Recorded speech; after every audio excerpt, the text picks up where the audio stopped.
Hi everyone, this is Olivia. Let's talk about Sidhu Moosewala's parents. Why did they shit on a protest outside the SSP office? And most importantly, who actually gets the royalty of posthumous songs? Sidhu Moosewala not just a Punjabi singer, he was a global icon. 2022 में उनकी tragic murder के बाद भी उनके songs release होते रहे and fans kept supporting him massively.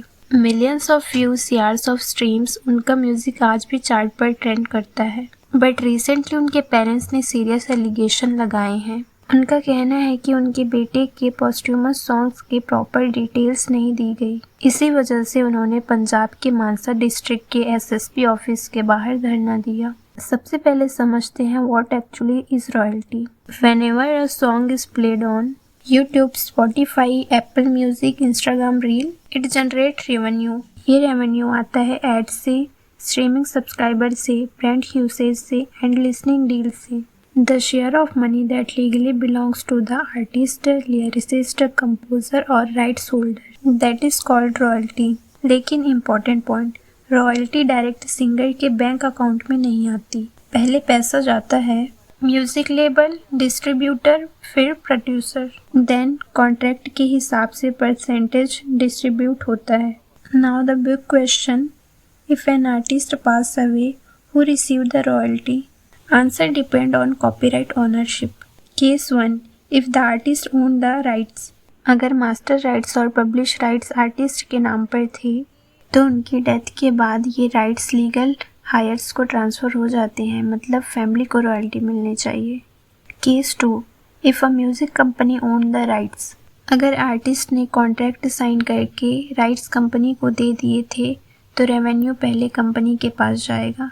Family को तभी शेयर मिलेगा अगर एग्रीमेंट में क्लूज मेंशन हो. Case 3, unreleased songs. अगर सॉन्ग रिकॉर्ड हो चुका था लेकिन रिलीज़ नहीं हुआ था तो जो भी लीगल राइट्स होल्डर होगा वही रिलीज और रेवेन्यू कंट्रोल करेगा. इसलिए हर सिचुएशन में कॉन्ट्रैक्ट सबसे पावरफुल डॉक्यूमेंट होता है. The current controversy. रिपोर्ट्स के अकॉर्डिंग सिद्धू मूसेवाला के पेरेंट्स ने क्लेम किया है पोस्ट्यूमस रिलीजेस के अर्निंग का ट्रांसपेरेंट ऑडिट नहीं दिया गया, फाइनेंशियल डिटेल क्लियर नहीं की गई, पुलिस कंप्लेंट के बाद भी एफआईआर रजिस्टर नहीं हुई. इसी वजह से उन्होंने प्रोटेस्ट किया.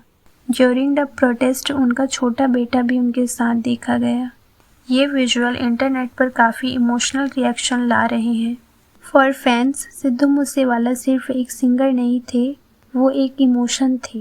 बिगर industry question, this controversy raises a bigger issue. Should artist give more control over their music rights? Should music contracts be more transparent? After an artist death, who should manage the legacy? So now you understand what royalty actually means. क्या family को complete transparency मिलनी चाहिए? Comment down below and share your thoughts. If you found this video informative, like, share and subscribe for more real updates. Thank you.